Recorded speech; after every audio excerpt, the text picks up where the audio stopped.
नमस्कार।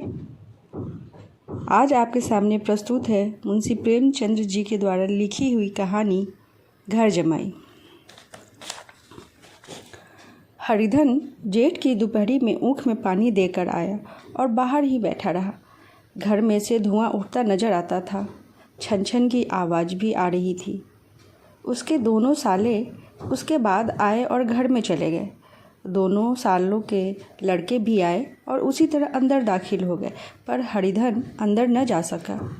इधर 1 महीने से उसके साथ यहाँ जो बर्ताव हो रहा था और विशेषकर कल उसे जो फटकार सुननी पड़ी थी, वह उसके पाँव में बेड़िया सी डाले हुए था।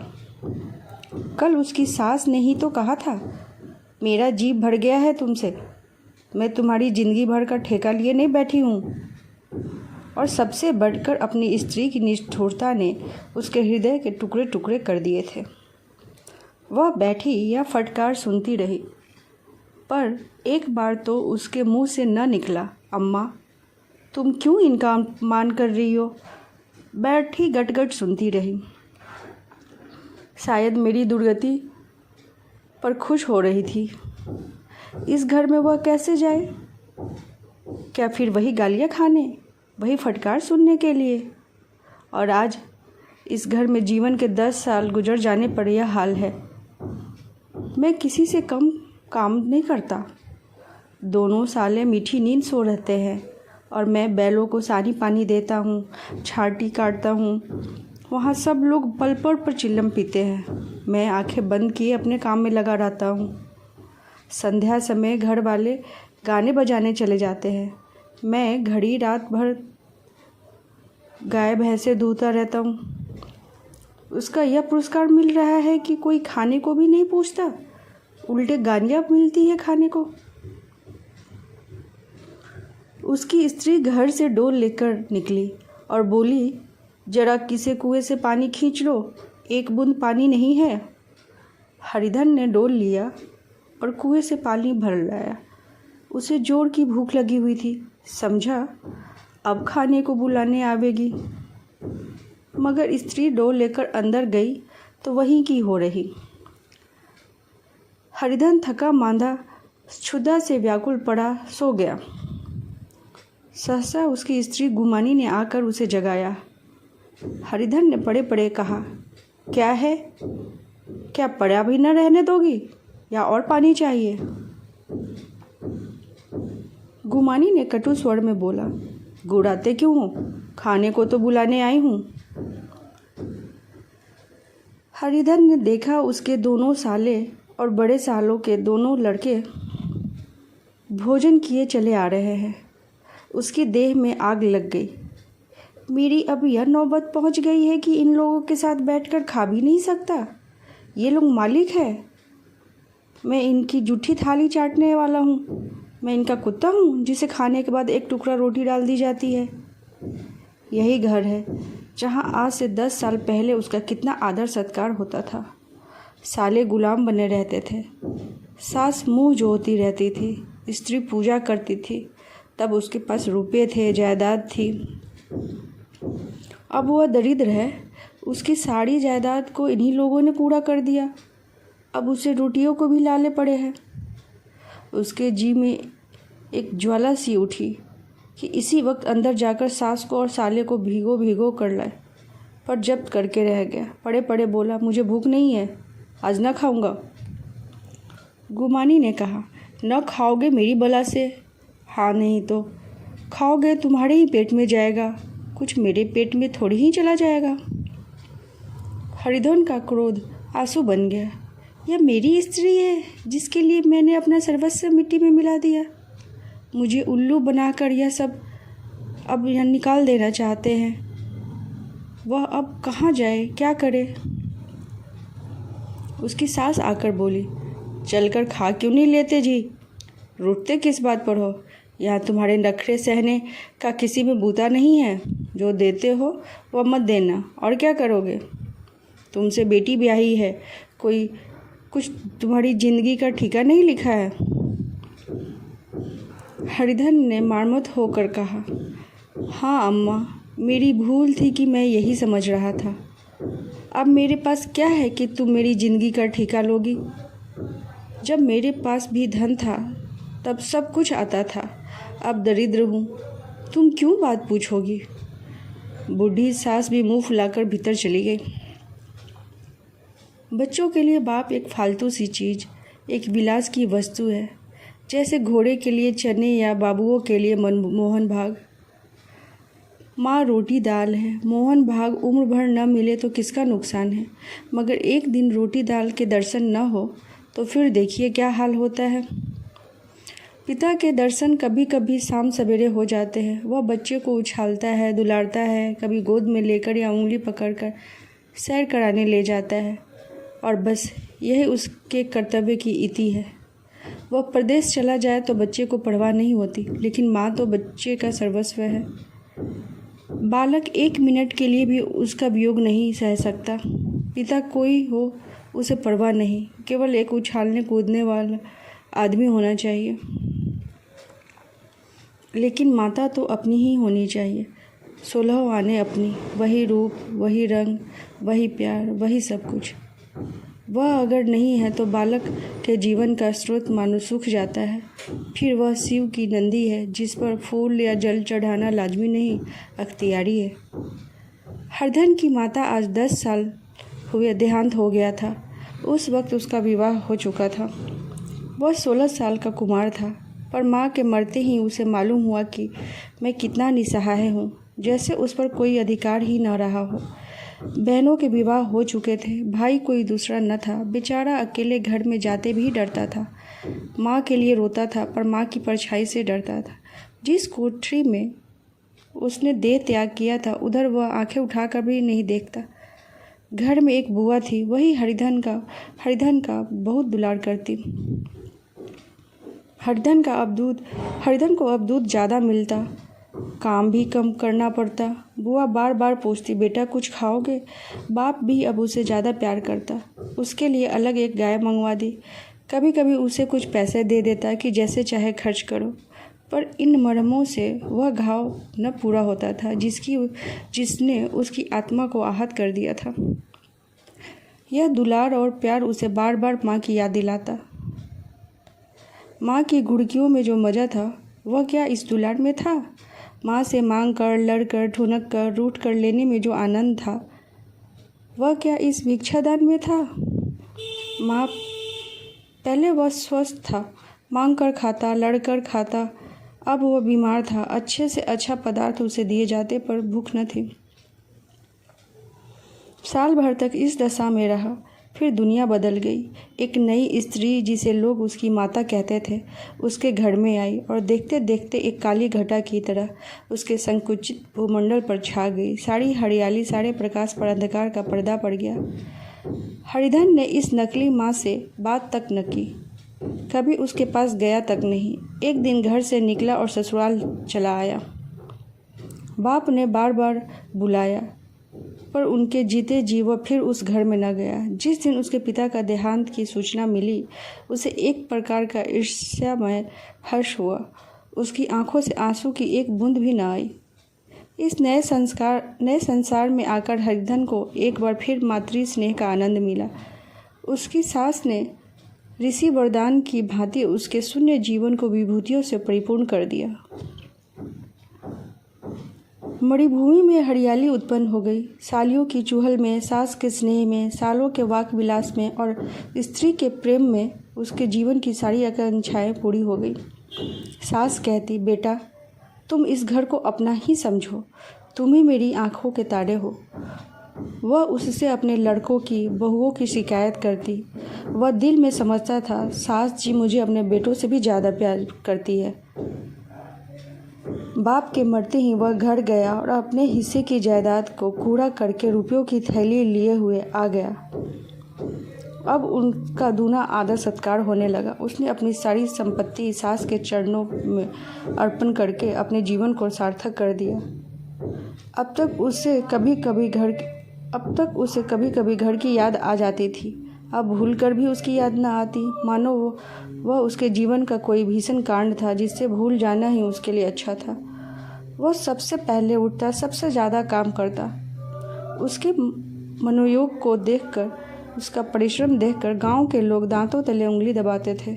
उसके ससुर के भाग का बखान करते, जिसे ऐसा दामाद मिल गया। लेकिन ज्यों-ज्यों दिन गुजरते गए उसका मान सम्मान घटता गया। पहले देवता, फिर घर का आदमी, अंत में घर का दास हो गया। रोटियों में भी बाधा पड़ गई, अपमान होने लगा।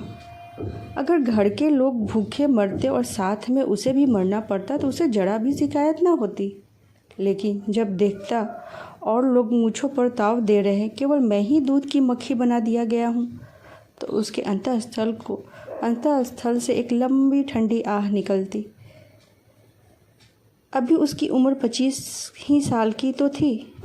इतनी उम्र इस घर में कैसे गुजरेगी? और तो और उसकी स्त्री ने भी आंखें फेर ली। यह उस विपत्ति का सबसे क्रूर दृश्य था। हरिधन तो उधर भूखा प्यासा चिंता दाह में जल रहा था। इधर घर में सास जी और दोनों सालों में बातें हो रही थी। गुमानी भी हाँ में हाँ मिलाती जाती थी। बड़े साले ने कहा, हम लोगों की बराबरी करते हैं, या नहीं समझते कि किसी ने उनकी ज़िंदगी भर का बीड़ा थोड़ी ही लिया है। 10 साल हो गए, इतने समय में क्या 2-3 हज़ार न हड़प गए होंगे? छोटे साले बोले, मजदूर हो तो आदमी घुड़के भी, डांटे भी। अब इनसे कोई क्या कहे, न जाने इनसे कभी पिंड छूटेगा भी या नहीं। अपने दिल में समझते होंगे मैंने 2000 रुपये नहीं दिए हैं, या नहीं समझते कि उनके 2000 कब के उड़ चुके हैं। 1.25 सेर तो 1 जून को चाहिए। सास ने गंभीर भाव से कहा, बड़ी भारी खोराक है। गुमानी माता के सिर से जूं निकाल रही थी।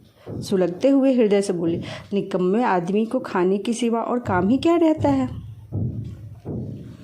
बड़े, खाने की कोई बात नहीं है, जिसकी जितनी भूख हो उतना खाए, लेकिन कुछ पैदा भी तो करना चाहिए।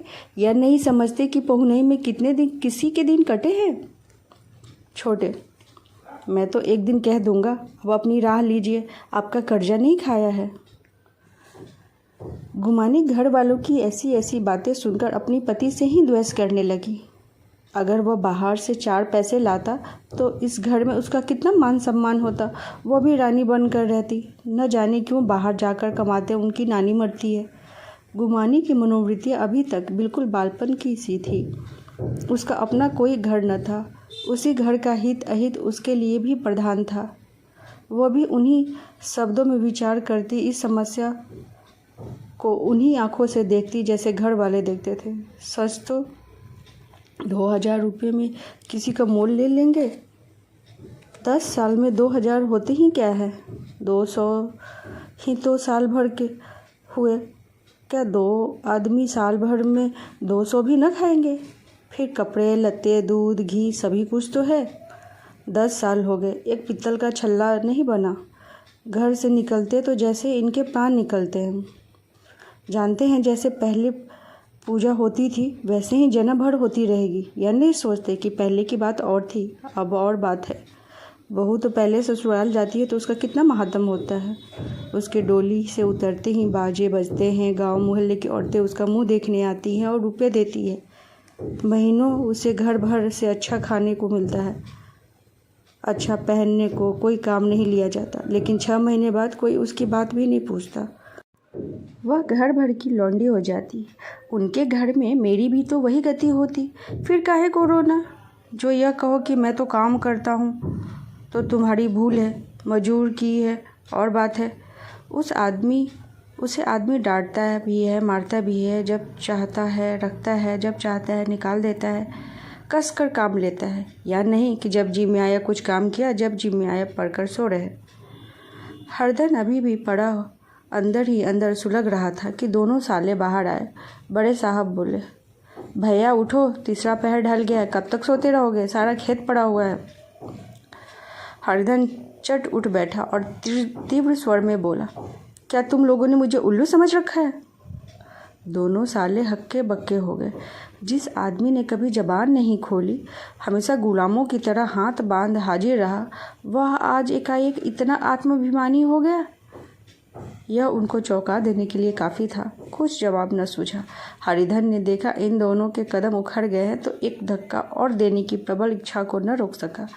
उसी ढंग से बोला, मेरी भी आंखें हैं, अंधा नहीं हूँ न बहरा हूँ। छाती फाड़ कर काम करो और उस पर भी कुत्ता समझा जाऊँ, ऐसे गधे और कहीं होंगे। अब बड़े साले भी गर्म पड़े। तुम्हें किसी ने यहाँ बांध तो नहीं रखा है? आपकी हरिधन लाजवाब हुआ, कोई बात न सूझी। बड़े फिर उसी ढंग से कहा, अगर तुम यहाँ चाहो कि जन भर पाहुन बने रहो और तुम्हारा वैसा ही आदर सत्कार होता रहे तो यह हमारे बस की बात नहीं है। हरिधन ने आंखें निकाल कर कहा, क्या मैं तुम लोगों से कम काम करता हूँ? बड़े, यह कौन कहता है? हरिधन, तो तुम्हारे ही घर की नीति है कि जो सबसे ज़्यादा काम करे वही भूखा मारा जाए। बड़े, तुम खुद खाने नहीं गए? कोई तुम्हारे मुंह में कौर डाल देता? हरिधन ने ओठ चबाकर कहा, मैं खुद खाने नहीं गया। कहते तुम्हें लाज नहीं आती? नहीं आई थी बहन तुम्हें बुलाने, छोटे साले ने कहा। अम्मा भी तो आई थी, तुमने कहा कि मुझे भूख नहीं है तो क्या करती? सास भीतर से लपकी चली आ रही थी। यह बात सुनकर बोली, कितना कहकर हार गई, कोई उठे ना तो मैं क्या करूं? हरिधन ने विष, खून और आग से भरे हुए स्वर में कहा, मैं तुम्हारे लड़कों का जूठा खाने के लिए हूँ? मैं कुत्ता हूँ कि तुम लोग खाकर मेरे सामने रूखी रोटी का टुकड़ा फेंक दो? बुढ़िया ने ऐंठ कर कहा, तो क्या तुम लड़कों की बराबरी करोगे? हरिधन परास्त हो गया। बुढ़िया ने एक ही वाक प्रहार में उसका काम तमाम कर दिया। उसकी तनी हुई भवें ढीली पड़ गई, आंखों की आग बुझ गई, फड़फड़ाते हुए नथुने शांत हो गए। किसी आहत मनुष्य की भांति वह जमीन पर गिर पड़ा। क्या तुम मेरे लड़कों की बराबरी करोगे? यह वाक्य एक लंबे भाले की तरह उसके हृदय में चुभता चला जाता था। न हृदय का अंत था, न उस भाले का। सारे घर ने खाया पर हरिधन न उठा। सास ने मनाया, सालियों ने मनाया, ससुर ने मनाया, दोनों साले मना कर थक गए। हरिधन न उठा। वहीं द्वार पर एक टाट पर पड़ा था। उसे उठाकर सबसे अलग कुएं पर ले गया और जगत पर बिछा कर पड़ा रहा। रात भीग चुकी थी। अनंत प्रकाश में उज्जवल तारे बालकों की भांति क्रीड़ा कर रहे थे। कोई नाचता था, कोई उछलता था, कोई हंसता था, कोई आंखें भींच कर फिर खोल देता। कोई साहसी बालक सपाट भरकर एक पल में उस विस्तृत क्षेत्र को पार कर लेता था और न जाने कहाँ छिप जाता था। हरिधन को अपना बचपन याद आया, जब वह भी इसी तरह क्रीड़ा करता था। उसकी बाल स्मृतियाँ भी उन्हीं चमकीले तारों की भांति प्रज्वलित हो गई। वह अपना छोटा सा घर, वह आम के बाग जहाँ वह चिड़िया चुना करता, वह मैदान जहाँ वह कबड्डी खेला करता, सब उसे याद आने लगे। फिर अपनी स्नेहमयी माता की सदैव मूर्ति उसके सामने खड़ी हो गई। उन आँखों में कितनी करुणा थी, कितनी दया थी। उसे ऐसा जान पड़ा मानो माता आँखों में आंसू भरे उसे छाती से लगा लेने के लिए हाथें फैलाए उसी ओर चली आ रही है। वह उस मधुर भावना में अपने को भूल गया। ऐसा जान पड़ा मानो माता ने उसे छाती से लगा लिया है और उसके सिर पर हाथ फेरी है। वह रोने लगा, फूट फूट कर रोने लगा। उसी आत्मसम्मोहित दशा में उसके मुंह से यह शब्द निकला, अम्मा, तुमने मुझे इतना भुला दिया। देखो तुम्हारे प्यारे लाल की क्या दशा हो रही है। कोई उसे पानी को भी नहीं पूछता। क्या जहाँ तुम हो वहाँ मेरे लिए कोई जगह नहीं? सहसा गुमानी ने आकर पुकारा, क्या सो गए हो तुम?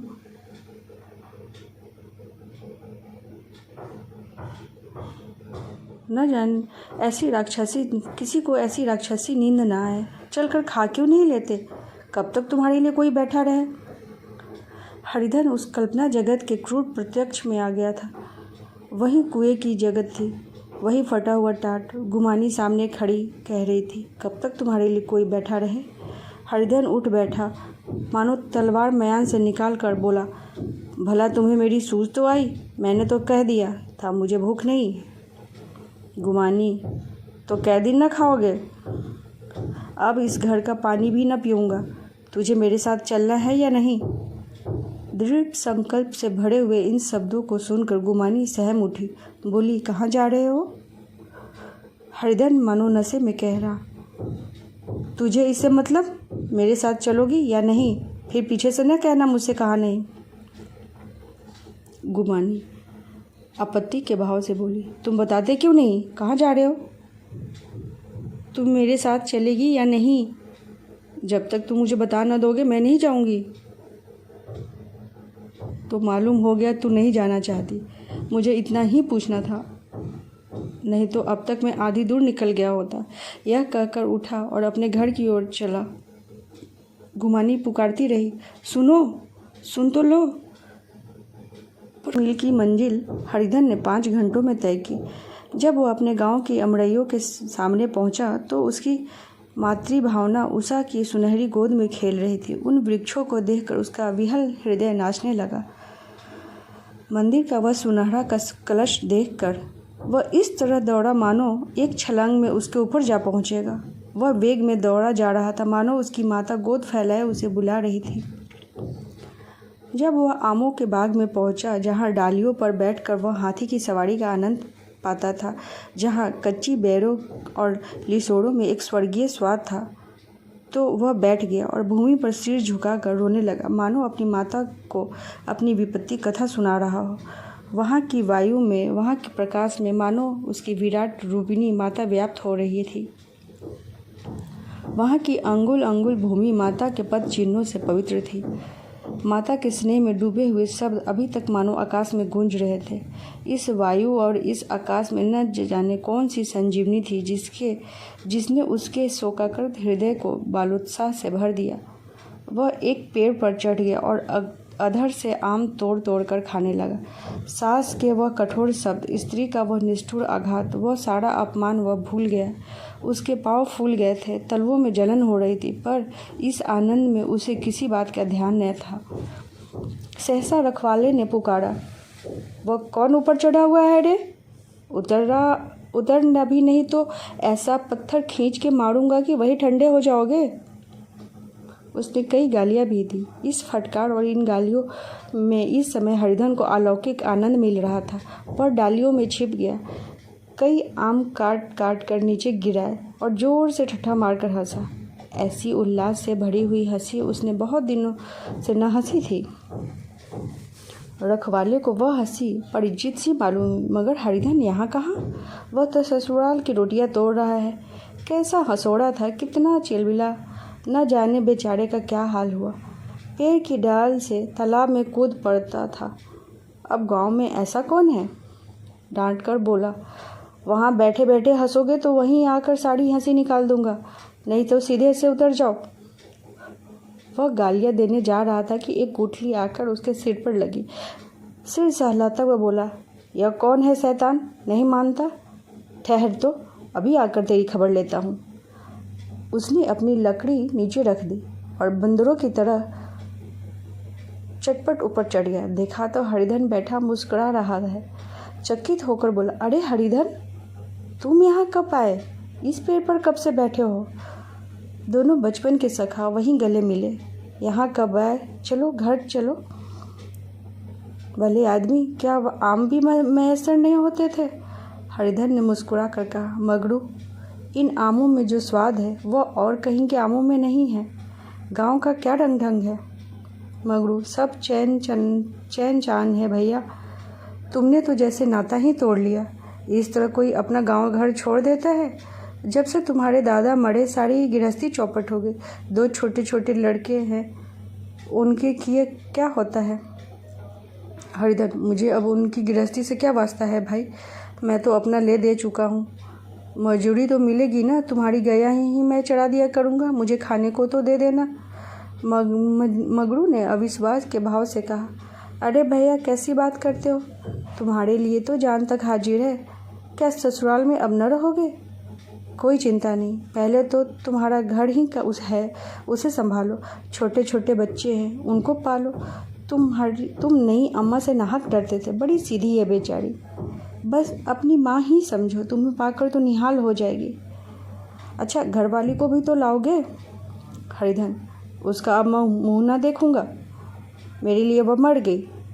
मगरू, तो दूसरी सगाई हो जाएगी।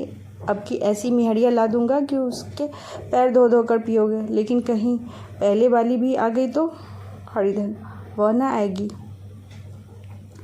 हरिधन अपने घर पहुंचा तो दोनों भाई भैया आए कहकर भीतर दौड़े और माँ को खबर दी।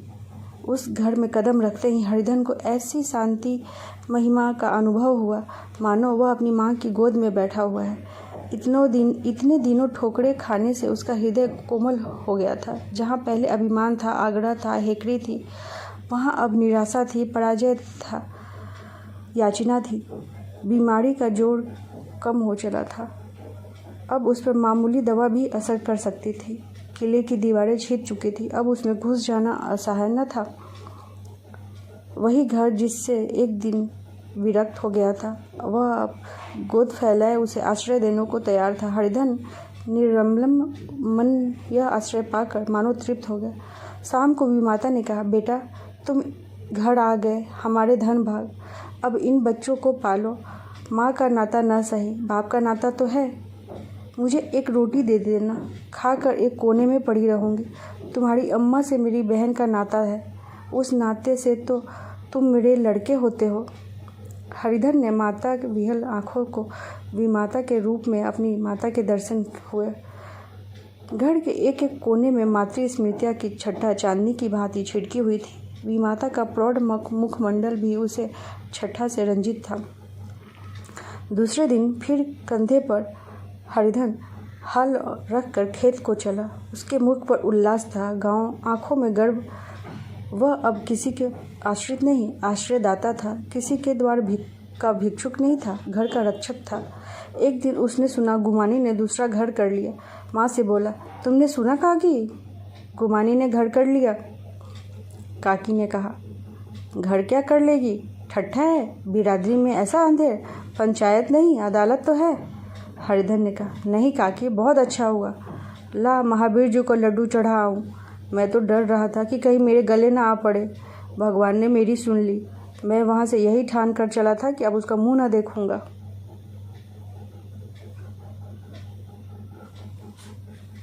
ये कहानी आपको कैसी लगी कमेंट में मुझे ज़रूर बताएं। अगर कहानी आपको अच्छी लगी हो तो लाइक करें, शेयर करें और सब्सक्राइब अवश्य करें। धन्यवाद।